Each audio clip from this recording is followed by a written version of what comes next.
Boa tarde, galerinha do YouTube.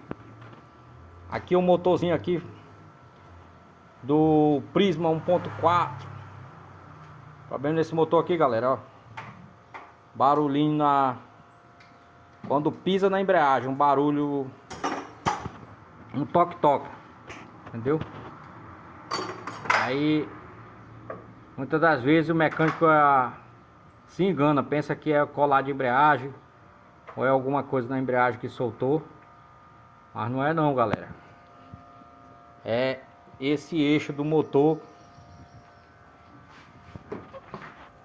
Esse eixo do motor. Ó, aqui o eixo, nós já retiramos o eixo já. E dá essa folga aqui no mancal central, galera, ó. Aí, ó. Folga demais. Comeu aqui. Olha o desgaste aí. Olha o desgaste aqui na bronzina do mancal aí, ó. Aí tá. E é isso aí, galera. Um barulho, toquezinho quando pisa na embreagem.